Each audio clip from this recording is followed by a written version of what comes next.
à tous, merci de nous rejoindre dans l'actualité. Dans une allocution prononcée lors de sa visite de travail d'inspection aux unités de la 3e région militaire à Béchar, le général de corps d'armée a affirmé que la solution pour sortir de la crise que traverse notre pays repose sur la nécessité de s'attacher au respect des dispositions de la Constitution, d'emprunter la voie du dialogue sincère entre toutes les parties et d'accélérer l'organisation des élections présidentielles dans les délais possibles constitutionnellement.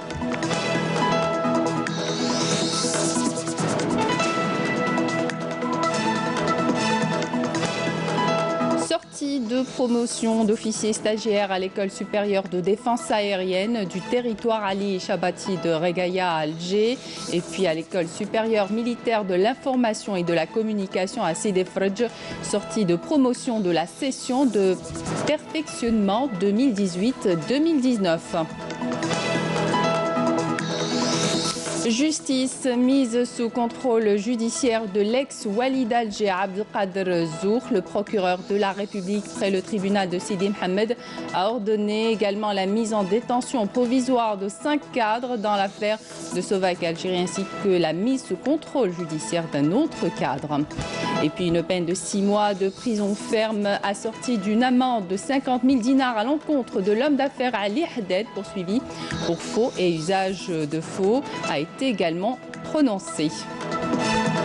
L'actualité économique de la semaine, la 52e édition de la Foire internationale d'Alger, ouverture demain. Plus de 500 opérateurs économiques nationaux et étrangers issus de plus de 15 pays prendront part. Bienvenue à tous. Dans le cadre des visites d'inspection aux différentes régions militaires et des contacts directs avec les personnels à travers toutes les unités, le général de corps d'armée, Ahmed Gaïd Salah, vice-ministre de la Défense nationale, chef d'état-major de l'armée nationale populaire, effectue à partir d'aujourd'hui une visite de travail et d'inspection aux unités de la 3e région militaire. À Béchar, dans une allocution, le général de corps d'armée a affirmé que la solution pour sortir de la crise que traverse notre pays repose sur la nécessité de s'attacher au respect des dispositions de la Constitution, d'emprunter la voie du dialogue sincère entre toutes les parties et d'accélérer l'organisation des élections présidentielles dans les délais possibles constitutionnellement. Amel Sirdir. À l'issue de la cérémonie d'accueil au secteur opérationnel sud de Tindouf, le général de corps d'armée Ahmed Gaïd Salah, vice-ministre de la Défense nationale, chef d'état-major de l'armée nationale populaire, accompagné du général-major Mustafa Smaali, commandant de la 3e région militaire, a entamé sa visite par la tenue d'une rencontre d'orientation en présence des cadres et des personnels du 10 secteur opérationnel, où il a prononcé une allocution suivie par l'ensemble des personnels des unités de la région via visioconférence.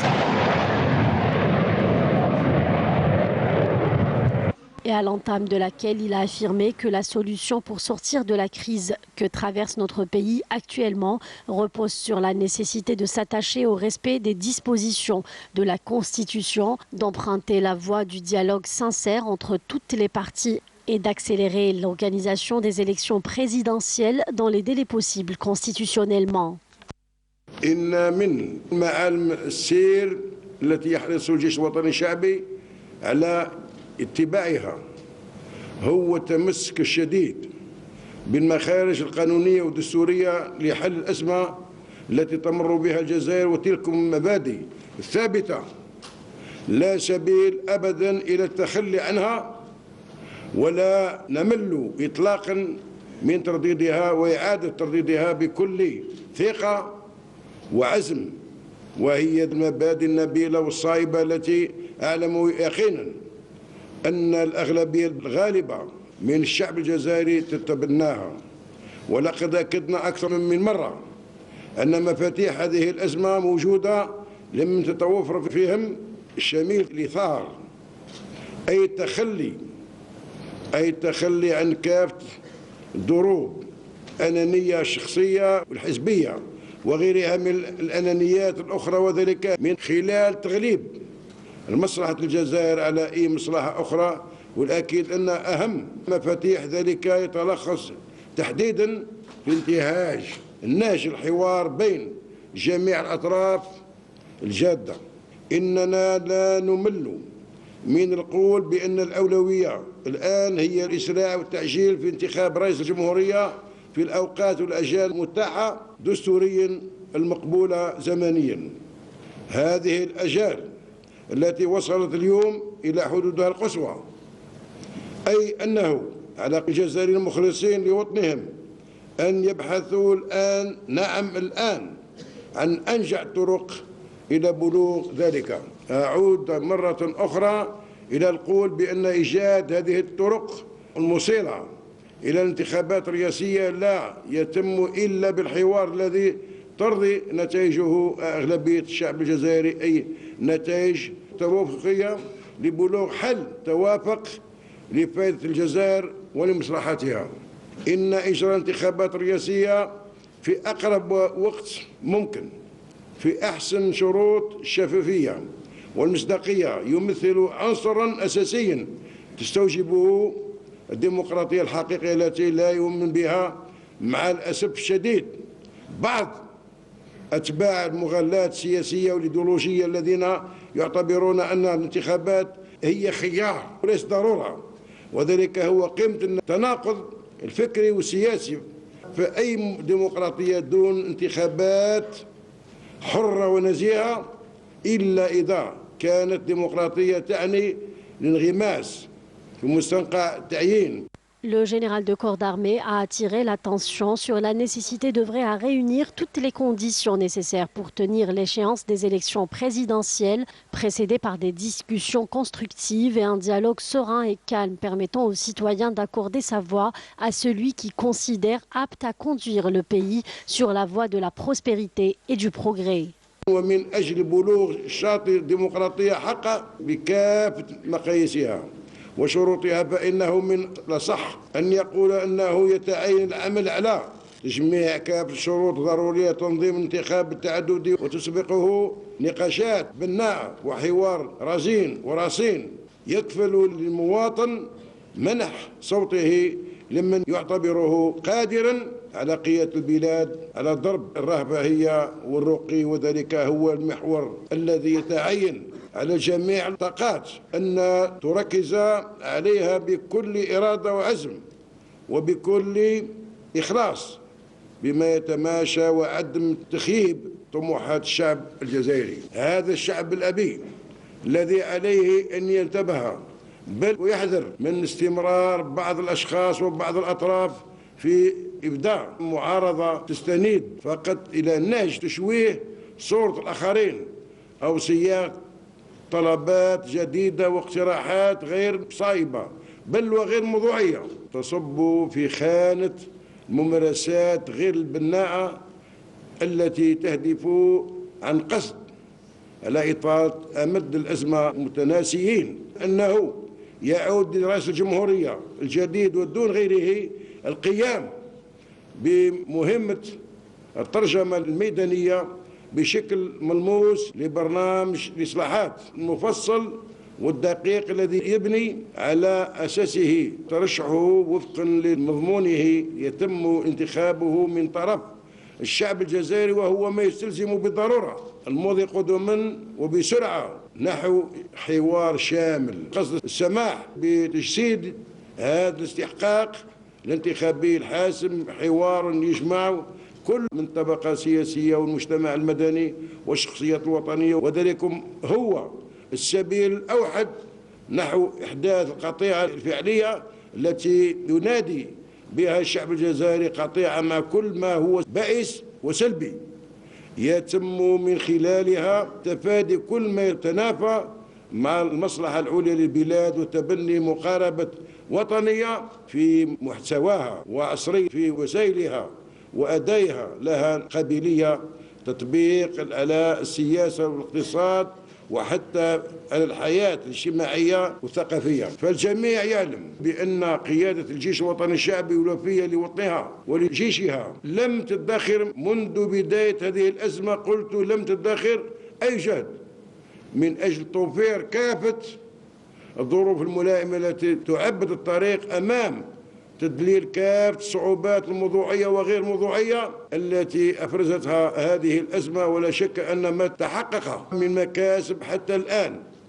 هي إنجازات عظيمة تصب جميعها في مصلحة الجزائر وشعبها وتتوافق تماما مع طالب الشعبية الموضوعية. وفي هذا الصدد بالذات وعلى الرغم من الأزمة التي تمر بها البلاد اليوم، فإن الدولة الجزائرية بمؤسساتها المختلفة بقيت محافظة على كافة قدراتها السيرية وعلى نشاطاتها المختلفة، وبقيت محافظة على تواصل مسيرها العلاقة مع شركائها الأجانب بفضل أبنائها المخلصين المتواجدين في مختلف مواقع نشاطهم وعملهم في الجزائر. شأنها هام يتوجب المحافظة عليه من خلال الحرص على إبقاء الدولة الجزائرية ضمن سياقها الشرعي والدستوري. لقد كثر الحديث عن أهمية إيجاد حل توافقي بين أحكام الدستور وبين المطالب الشعبية، فهل يعتقد هؤلاء بأن هناك تناقض أو تباعد بين ما ترمي إليه الأحكام الدستورية وبين ما يطالب به الشعب الجزائري في مسيرته المتتالية؟ فالشعب الذي زكى دستوره هو أحرص من غيره على صيانة قانون بلاده الأساسي وحفظ أحكامه ودوام العمل به، فلا يمكن أن يتم باسم الشعب تحطيم إنجاز الشعب الجزائري متمثل في قانونه الأساسي الدستور. هل يدرك من يدعي عن جهل أو عن مكابرة أو عن نوايا مبهمة الأهداف؟ نعم، نوايا مبهمة الأهداف، بأن سلطة الشعب هي فوق الدستور وفوق الجميع، وهي حق أريد به الباطل.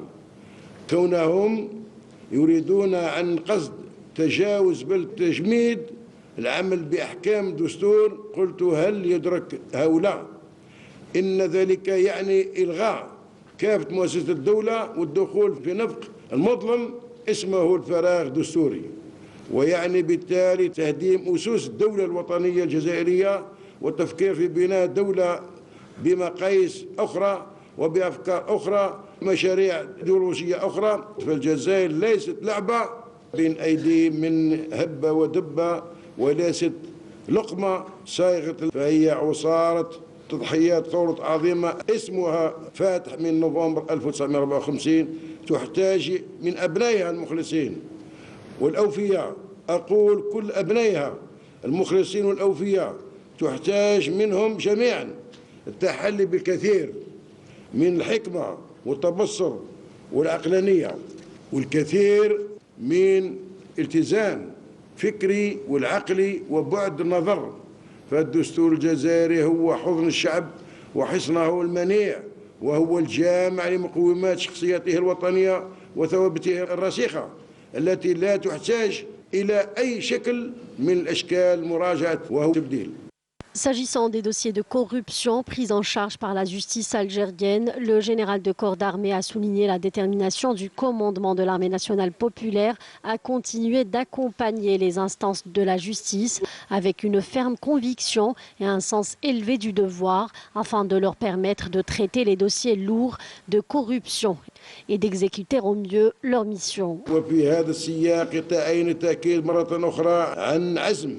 المؤسسة العسكرية على مرافقة العدالة وعن قناعة تامة وحسن رفيع بالواجب وحمايتها حماية كاملة من أي مصدر كان، بما يسمح لها بأداء مهامها على أحسن وجه، ويكفل لها القيام بدورها التطهير على الوجه الأسود من خلال إخراج كافة الملفات ومعالجتها بكل عدل وإنصاف مهما كانت الظروف والأحوال، وبما يكفل بالتالي مثول كافة الأشخاص المفسدين مهما كانت منازلتهم الوظيفية والمجتمعية، وانطلاقا من أنه لا حدود النطاق مكافحة الفساد والاستثناء لأي كان، فإن هذا النهج هو الذي ستستمر المؤسسة العسكرية على انتهاجه بكل عزم في سبيل تمهيد الطريق أمام تخليص الجزائر من دنس الفساد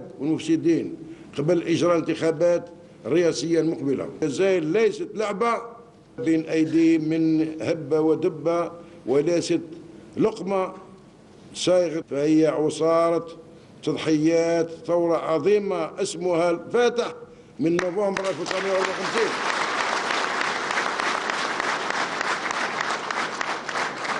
فتمكين العدالة من معالجة ملفات الفساد الثقيلة والذهاب إلى استكمال مهامها إلى أبعد الحدود هو واجب وطني تشعر المؤسسة العسكرية أنها مسؤولة أمام الله والتاريخ والشعب على حتمية إتمامه مهما كانت الظروف والأحوال. قد تبين الآن للشعب الجزائري من خلال كل هذه الملفات المعروضة العدالة بأنه قد تم في الماضي وعن قصد توفير كل الظروف الملائمة لممارسة الفساد. وقد تبين أيضا من خلال ذلك أن ما كان يعرف بإصلاح العدالة هو كلام فارغ وإصلاحات شفاء، مع الأسف الشديد حيث هو على العكس تماما. فقد تم تشجيع المفسدين على التمادي في فسادهم وتمت رعايتهم من أجل التعدي على حقوق الشعب واختراق قوانين عمدا دون خوف ولا ضمير. لقد حان وقت الحساب وحان وقت تطهير بلادنا من كل من سولت له نفسه الماكرة تعكير صف عيش الشعب الجزائري من خلال مثل هذه الممارسات، ومن كل من تسبب في سد الأفق أمام الجزائريين وبعث في نفوسهم الخوف بل الياس من المستقبل. Ahmed Gaïd Salah a souligné que tous les indices confirment que la crise économique que traverse notre pays est due en premier lieu à la mauvaise gestion de la part de quelques responsables qui ont bafoué le devoir et le sens de l'engagement et de la responsabilité dont ils sont tenus de porter le fardeau. Le commandant des forces de défense aérienne du territoire, le général-major Ammar Amrani, a présidé ce lundi la cérémonie de sortie de promotion d'officiers stagiaires à l'école supérieure de défense aérienne du territoire Ali Shabati de Regaya à Alger. Nakhla Larbi.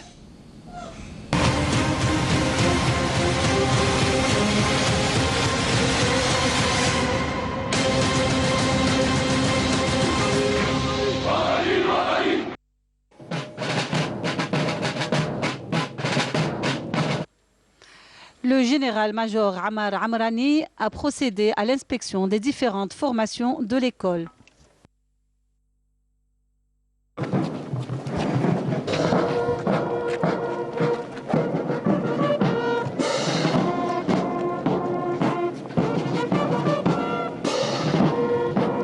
Par la suite, le commandant de l'école, le général Ben Bartouche Lotfi, a prononcé une allocution dans laquelle il a évoqué les grands axes de la formation et les connaissances scientifiques et militaires dispensées par des formateurs qualifiés et des enseignants compétents.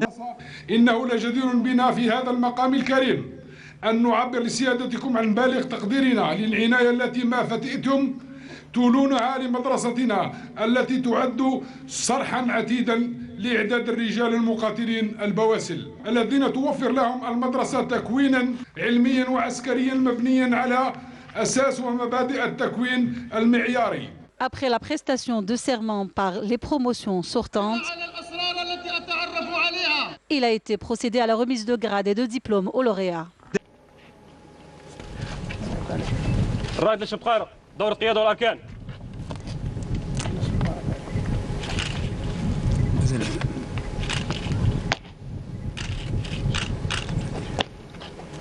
المتعة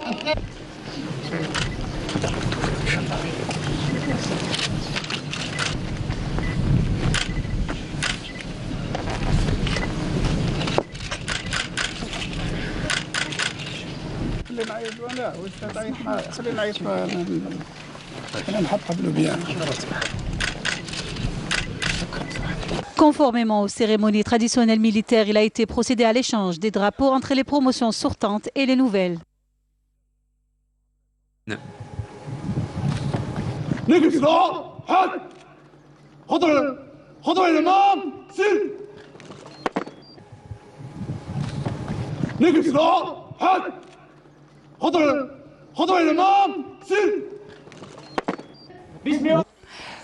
Sur demande des étudiants, ces promotions ont été baptisées du nom du Shahid Azwi Meddour.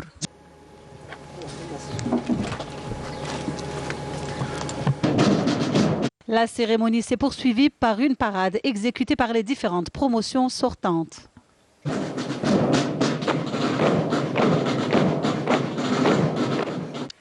Par ailleurs, des portes ouvertes ont été organisées pour présenter les différents projets des étudiants ainsi qu'une exposition de livres scientifiques et technologiques.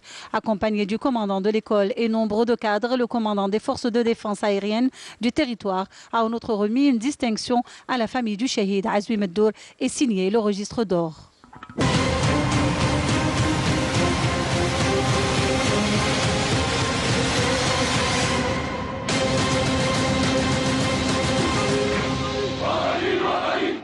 Le général-major Boualem Madi, directeur de la communication, de l'information et de l'orientation au ministère de la Défense nationale, a présidé aujourd'hui à l'École supérieure militaire de l'information et de la communication à Sidi Fradj la cérémonie de sortie de promotion de la session de perfectionnement 2018-2019. Soumaïa Zarouali.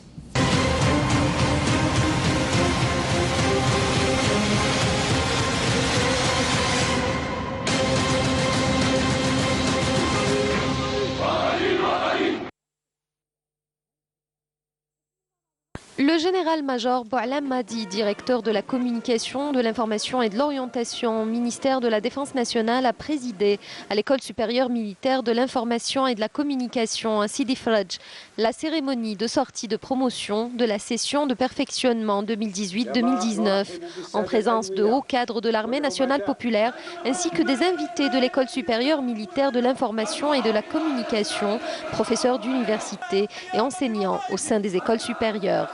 Les promotions sortantes portent le nom du martyr de la Révolution, le lieutenant Mohamed Drissi, et sont constituées entre autres d'une promotion de session de perfectionnement des officiers dans la spécialité communication, une promotion dans la formation spécialisée des officiers dans le domaine de la communication, une promotion d'obtention de la qualification militaire professionnelle de catégorie première classe, une promotion d'obtention de la qualification militaire professionnelle de catégorie deuxième classe dans l'audiovisuel et une promotion d'élèves officiers rang contractuel pour l'obtention du diplôme professionnel militaire de deuxième catégorie filière technique audiovisuelle issu de l'institution militaire centrale de l'audiovisuel.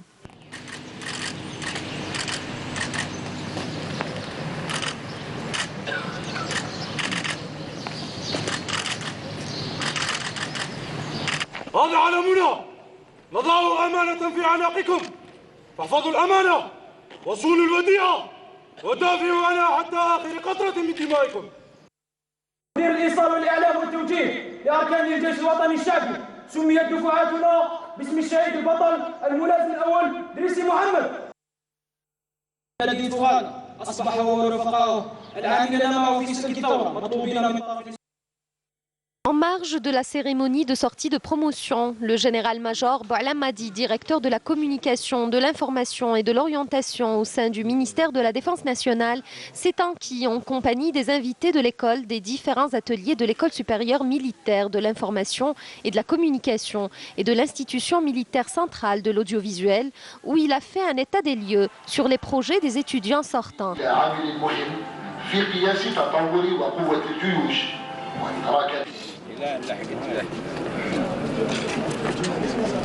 قدرات الطلبة التي اكتسبوها خلال وكذا التركيب. إذا سمحتم سيادة اللواء نبدأ بالعرض. بالطلبة ضباط صف متعاقدين حيث سنستهلها بعرض فيديو اختصاص تصوير فوتوغرافي طالب اختصاص تصوير بهذه الكاميرا مرتبط صوت وتلقين ضباط الصف تكوينا عصريا يتماشى والتطور. Il a également honoré la famille du Shahid, le lieutenant Mohamed Drissi.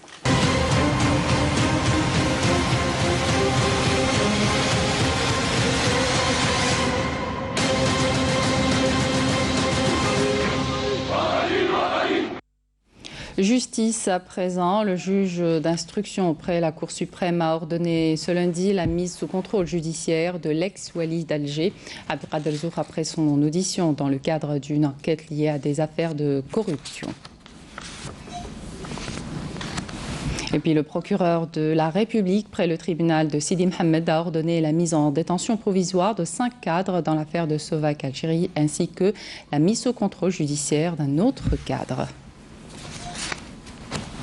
Justice toujours, le juge d'application des peines près le tribunal de Bermourad Raïs à Alger a prononcé aujourd'hui une peine de 6 mois de prison ferme assortie d'une amende de 50 000 dinars à l'encontre de l'homme d'affaires Ali Haddad poursuivi pour faux et usage de faux. Le juge a également prononcé une peine de 2 mois de prison avec sursis assorti d'une amende de 20 000 dinars à l'encontre du deuxième accusé de cette affaire, en l'occurrence Hassan Boualem.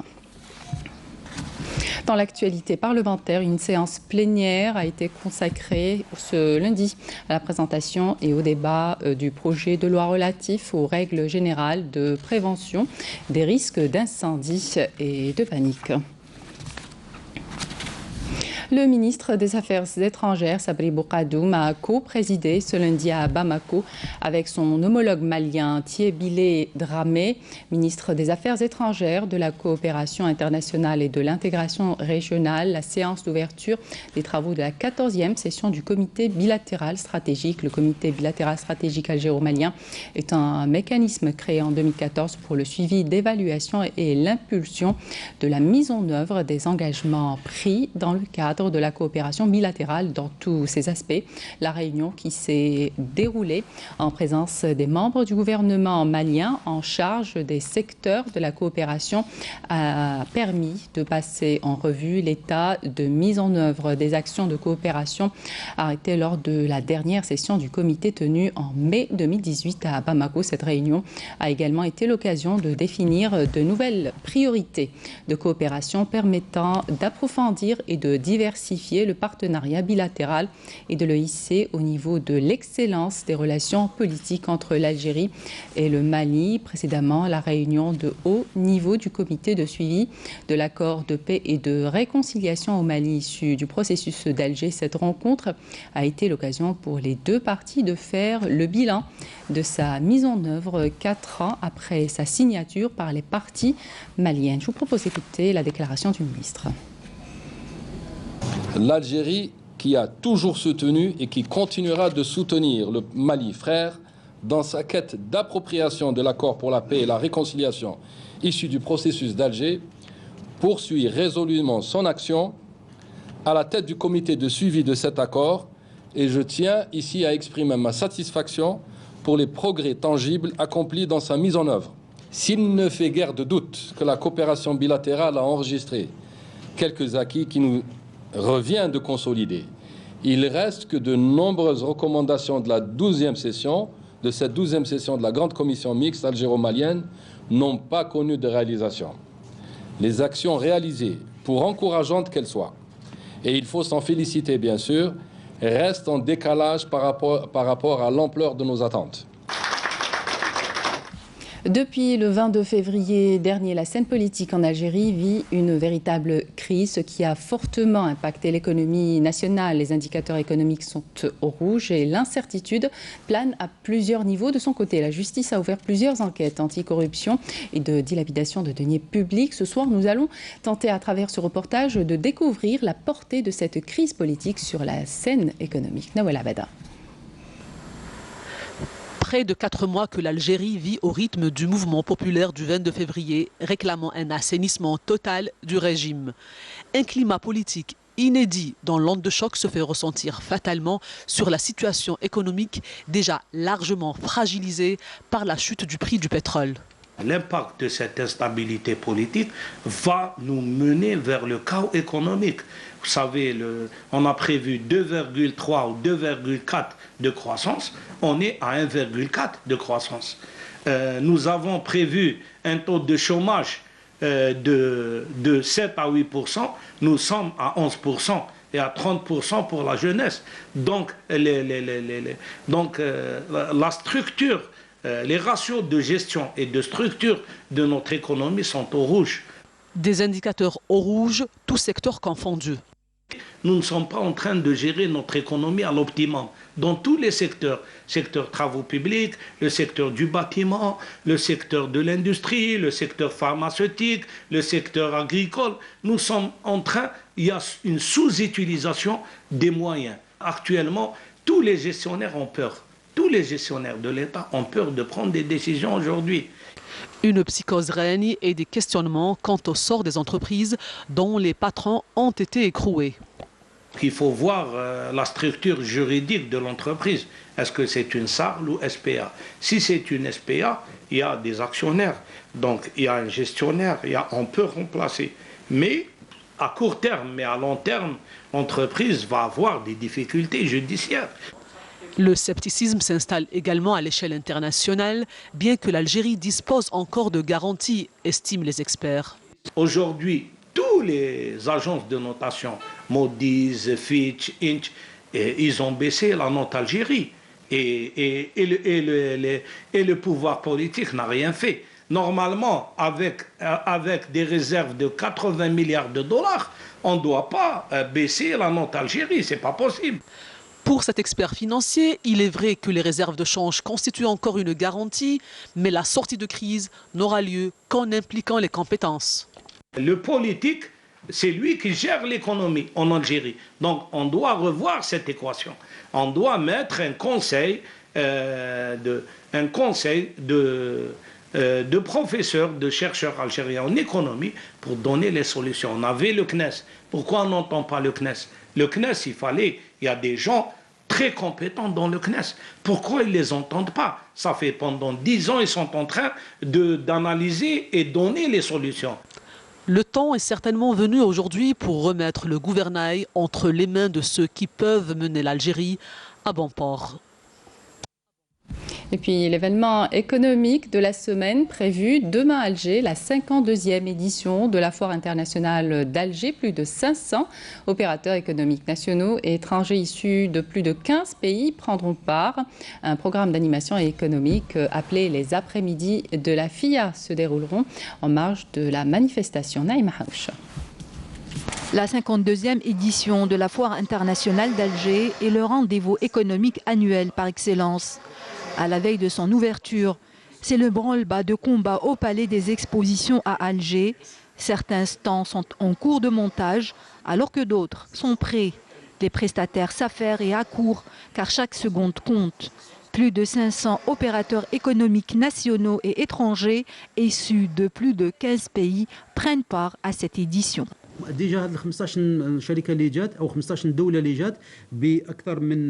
Ces 15 pays comptent plus de 160 sociétés étrangères, plus de 7 groupements économiques internationaux et plus de 361 entreprises nationales publiques et privées. Il y a 501 sociétés qui seront présentes à ce rendez-vous. C'est donc un message pour dire que les conditions économiques en Algérie continuent. Placé sous le thème Algérie, diversification économique et opportunités de partenariat en perspective, cette édition de la FIA 2019 aspire à réaliser un saut qualitatif en termes de partenariat. Les investisseurs algériens peuvent bénéficier des avantages de la convention de libre-échange conclue récemment à Addis Abeba. Il faut qu'il y ait ce genre de partenariat car le temps où l'Algérie était un comptoir, un grand marché où on exposait les produits étrangers, bons ou mauvais, est révolu. Une nouvelle vision du statut d'invité d'honneur de la FIA sera mise au point l'année prochaine. Et pour l'actuelle édition, tous les pays participants, sans exception, seront des invités d'honneur.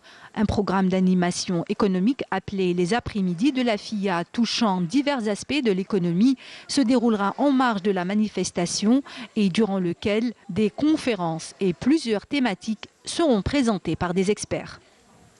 Donc, ouverture demain, mardi, de la 52e FIA avec la participation d'au moins 15 pays. Un événement économique majeur de l'année. Pour en parler avec nous sur ce plateau, Madame Abelache Sohila, vous êtes conseillère auprès du ministère du Commerce. Madame Abelache, bonsoir. Bonsoir. Alors, quelle est la spécificité de la FIA 2019, un événement économique qui a drainé plus de 40 000 visiteurs l'année dernière? L'année dernière. Alors, cette année, c'est vrai que la foire foire internationale, l'événement majeur de l'Algérie, qu'on organise chaque année depuis 1967, est organisé dans une conjoncture assez spéciale, mais le défi il a été levé. Donc nous avons enregistré 544 exposants, donc c'est le dernier chiffre actualisé ce matin, parce qu'on recevait à ce jour des demandes de participation. Nous avons effectivement une participation de 15 pays sous pavillon national, parce qu'il y a une différence avec on a d'autres participations à titre individuel. Nous avons par exemple 5 pays qui sont représentés par des firmes internationales à titre individuel. Donc en global, si on peut dire, nous sommes sur 20 pays présents à la foire internationale d'Alger. Mais justement, on remarque, en termes de chiffres, on remarque qu'il y a une baisse de participation en comparaison avec l'année dernière. Tout à fait. Au fait, c'est une baisse justifiée par rapport à la situation actuelle, parce qu'au fait, la situation actuelle, elle a impacté d'une manière directe l'aspect économique. Mais il faut le dire que c'est pas alarmant, c'est pas vraiment c'est pas un décalage énorme. Si on prend les chiffres de l'année dernière, nous étions à 504 exposants. En général, cette année, c'est 544 exposants, donc le chiffre, on n'est pas vraiment loin. Par rapport aux pays, nous étions à 26 en global, cette année, c'est 20 en global, les pays participants. Donc on garde toujours en tête que l'Algérie, c'est un pays quand même qui donne beaucoup d'avantages pour les investissements, que c'est un pays, il y a beaucoup de prospérité dans le futur, et il faut prendre en considération la zone de libre-échange sur laquelle on travaille actuellement et pour laquelle nous avons déjà préparé les après-midi de la FIA, comme vous venez de souligner dans le GT. De le voir dans le reportage, quel est justement le programme, les thématiques de ces après-midi? Alors c'est une première déjà, les thématiques, donc c'est une manière de garder un petit peu la dynamique autour de tout ce qui est sujet économie, en même temps donner toute l'information pour les opérateurs économiques, l'actualité. Donc à travers ces après-midi de la FIA, nous allons déjà dévoiler pour la première fois les grandes lignes de la stratégie nationale. On va donner assez d'informations sur la stratégie nationale de l'exportation, et aussi on va donner plus d'informations sur les perspectives à travers la zone de libre-échange continentale africaine, et quel est le rôle de l'opérateur algérien, comment on peut tirer profit à travers de cette zone. Parce qu'au fait, si on prend par exemple l'Algérie, vu son emplacement stratégique, les demandes de partenariat vont être augmentées. Tous les pays veulent accéder au marché africain, et être ici en Algérie à travers tous les avantages qu'on aura. Par exemple, on va dire que dans 5 ans, donc l'ouverture déjà de l'AXAL, la zone de libre-échange, ça va être à partir du 7 juillet. Et la mise en œuvre d'une manière pratique, ça va être juillet 2020. Donc déjà, c'est une période pour se préparer en concertation avec nos opérateurs économiques. Donc il y a déjà des tables rondes qui vont être programmées incessamment au niveau du ministère du Commerce, suite aux orientations de Monsieur le ministre. Et ça va être pour préparer l'offre algérienne. Donc nous avons besoin de l'implication de nos opérateurs. Justement, quelles sont les personnes ou bien les entreprises qui sont conviées à ces après-midi? Alors les après-midi, les thématiques qu'on va étudier, ça va être déjà l'écosystème par rapport à tout ce qui est digital et numérique en Algérie. Ça va être l'AXAL, la zone de libre-échange, la stratégie nationale, la certification comme facteur pour motiver un petit peu les opérateurs pour l'exportation, surtout pour les produits agricoles, et aussi la logistique comme moteur aussi pour tout ce qui est exportation. Maintenant, les invités de ces après-midi, c'est vraiment les opérateurs économiques, c'est les experts, c'est les intervenants dans la scène économique en général, c'est les étudiants aussi qui veulent avoir plus d'informations sur ce qui se passe autour des sujets de l'exportation, de la zone de libre-échange, des accords, de la certification, des startups aussi qui vont être vraiment à la page, parce qu'ils vont partager avec l'ensemble des opérateurs leur expérience, le challenge levé pour tout ce qui est digital et l'écosystème numérique en Algérie, l'état d'avancement. Voilà. Alors pour les entreprises, les exposants qui participent à la FIA 2019, qu'est-ce qu'elles recherchent exactement? Des fournisseurs, des partenaires? Qu'est-ce que l'Algérie, qu'avons-nous à leur offrir et qu'avons-nous à en bénéficier justement de cet événement?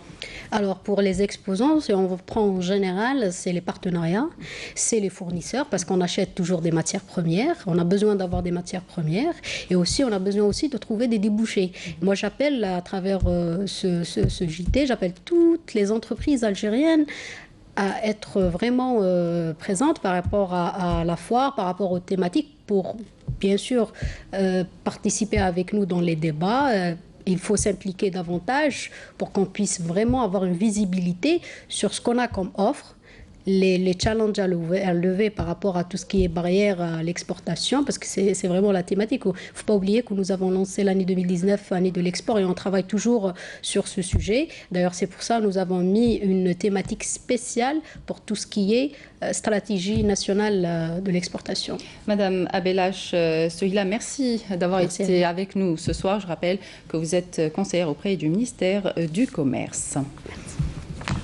On poursuit notre journal et au plan sécuritaire, 3 éléments de soutien aux groupes terroristes ont été arrêtés hier à Tissimsilt lors d'une opération menée par un détachement de l'armée nationale populaire en coordination avec des éléments de la gendarmerie nationale lors d'opérations distinctes menées à Tlemcen. Des gardes frontières et des éléments de la gendarmerie nationale ont arrêté 2 narcotrafiquants et ont saisi plus de 127 kg de kif traités. Dans le même contexte, un détachement combiné de l'ANP a appréhendé à Ouargla 3 individus en possession de 5765 comprimés psychotropes, tandis que des éléments de la gendarmerie nationale ont saisi 3,9 kg de kif traités à Blida.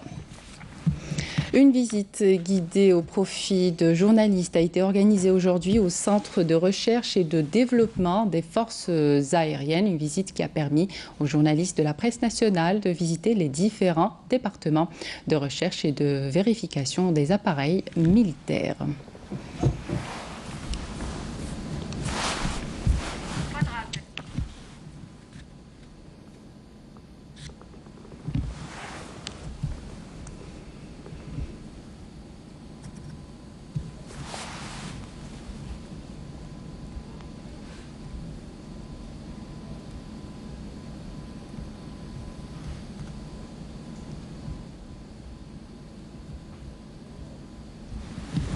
Voilà qui termine cette édition. Merci de votre attention. L'information continue sur les liens qui s'affichent sur votre petit écran. Pour l'information aussi, retrouvez demain à midi. Félia Lassari, je vous donne rendez-vous à 19h. Excellente suite de programme sur Canal Algérie.